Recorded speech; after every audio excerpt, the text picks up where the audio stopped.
So this past weekend at Utah, we were there for a 3-game series, and on Friday night, it was about the 4th inning and I was batting, and it was a 3-2 count, and the pitcher yeeted this ball at my face. And I think I was the most upset because it was a 3-2 count and you're kind of expecting the ball to be around the plate, and it obviously was not. And it's something that kind of surprises you because you see the ball, you're like, yes, yes, yes, like in attack mode, and then you're like, oh no.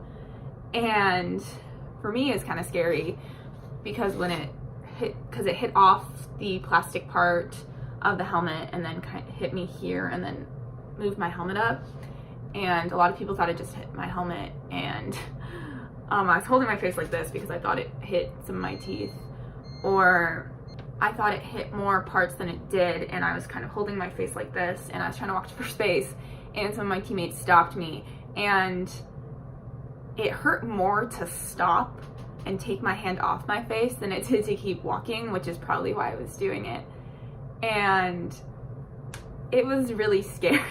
I walked off fine, and the trainer had me sitting on the bench, and my teammates kept coming up to me and saying, "Aw, T, you're so beautiful," or like, "Wow, that's a good one," or "You're so pretty," which really means that your face is messed up. And eventually I got to look, and all the swelling was up here, and it was just beautiful. Later that night, my eye swelled shut, and it was kind of shut for the next 2 days. My boyfriend was really sweet and sent me chocolate-covered strawberries and a little teddy bear, which made me feel a little bit better, but it was an interesting time. I was very lucky because I walked away with no concussion, no broken bones, no fractures. It's very, very lucky. Then, of course, at practice yesterday, we were scrimmaging, and I got hit in the arm. I was probably standing a little bit too close to the plate. The lines weren't drawn, and you know, it happens, but little bruises to match, and yeah, a little bit of pain. Now, as you could probably tell from the video, I don't wear a face mask, and I've been getting a little flack for that. And when I went to college, probably about my sophomore year, I took the face mask off, and it was probably the greatest thing that ever happened. I could finally see without the obstructive cage. The helmet's a lot lighter, which you don't quite realize how much lighter the helmet is without the face mask. And not wearing a face mask is definitely a personal choice, and you should do whatever is comfortable. And for me at that time, it was comfortable. It was for the past 3 years. And obviously now I put the cage back on. I would put the side piece on if we had them readily available, but for now it's the cage, and it's what I'm most comfortable with, so that's what I'm going to stick with. But it overall is a very personal choice whether you choose to wear a cage or not. And if you are on your way to college, just you do you. Just know that you should turn out of the way.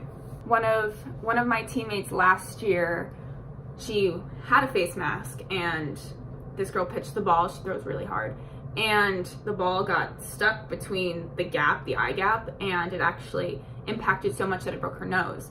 And one of the things is that she didn't turn at all. She kind of just took it straight on. And for me, I was very lucky that seeing the ball, and I was taught at a young age to really turn your back towards the ball, and that definitely saved me from getting a blow to my face. But either way, face mask or not, you should definitely practice turning into turning in, so you don't get hitting anything frontal wise. And I was talking to my dad about how many times I probably been hit in the face during my softball career, 15, 16 years. It's probably about 2 or 3 times batting, hit in the head, maybe. Probably fielding just as much, and then probably more just messing around with my teammates, which is really, yeah. But it's just interesting to compare the numbers, because you can just doing anything. But yeah, obviously you want to protect yourself Oh, whether that is wearing a cage, whether that's really working on getting turned, having the side guard. But at the end of the day, it's really what you're most comfortable with. You're playing with the assumption of risk, and at the end of the day, it's a game. It's a game. I really do count my blessings because of how much of a close call this was, and I walked away completely unscathed, which is kind of a miracle. And I'm just really excited to see what my team does for the rest of the season. I'm a senior and I'm on my way out. We have like 5 weeks-ish left in the regular season and then postseason after. And I'm just really excited for what we do. It's been a great run. That's what I can say. It's been a great run, and I'm really excited to see what the rest of the season has in store. And I totally forgot to mention I was supposed to have senior pictures on that Monday. So, needless to say, my senior pictures did not happen. Pretty! Okay, and then yesterday, I was at first base, good hit to the right fielder, and I had to go back to first base to tag or whatever, and the girl hits me in the back of the leg, and then my next at bat, I get hit by a pitch in the hip. So, everything comes in threes. Nope. Number 4. Thanks for watching. Please like, comment, subscribe. Yeah, can't wait to hear from you guys. Yeah, by the time that this is posted, it's probably after my college career, but it happens.